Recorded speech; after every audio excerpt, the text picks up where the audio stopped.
സംസ്ഥാന ശിശുക്ഷേമ സമിതിയിൽ ഇന്നലെ 3 കുഞ്ഞുങ്ങളെത്തി. അമ്മത്തൊട്ടിലിന്റെ ചരിത്രത്തിൽ ആദ്യമായാണ് ചുരുങ്ങിയ സമയത്തിനുള്ളിൽ ഇത്ര കുട്ടികൾ എത്തുന്നത്. ആലപ്പുഴയിൽ നിന്ന് 20 ദിവസം പ്രായമായ കുഞ്ഞും തിരുവനന്തപുരത്ത് നിന്ന് 2 കുട്ടികളുമാണ് അമ്മത്തൊട്ടിലെത്തിയത്. ഈ വർഷം ആകെ 23 കുട്ടികളെ കിട്ടിയെന്ന് സംസ്ഥാന ശിശുക്ഷേമ സമിതി ജനറൽ സെക്രട്ടറി അറിയിച്ചു.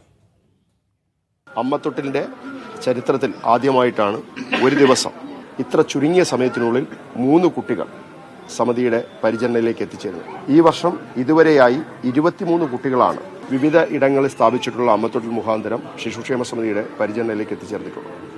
അതിൽ 16 കുട്ടികൾ തിരുവനന്തപുരത്തും 5 കുട്ടികൾ ആലപ്പുഴയിലും തൃശ്ശൂരിൽ 1 കുട്ടിയും അതോടൊപ്പം തന്നെ കോഴിക്കോട് 1 കുട്ടിയുമാണ്. കോഴിക്കോട് ഓഗസ്റ്റ് മാസം 17-ാം തീയതിയാണ് അമ്മത്തൊട്ടിലിന്റെ ഉദ്ഘാടനം നിർവഹിക്കപ്പെട്ടത്.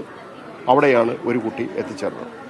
23 കുട്ടികളിൽ 14 കുട്ടികൾ പെൺകുട്ടികളും 9 ആൺകുട്ടികളുമാണ്.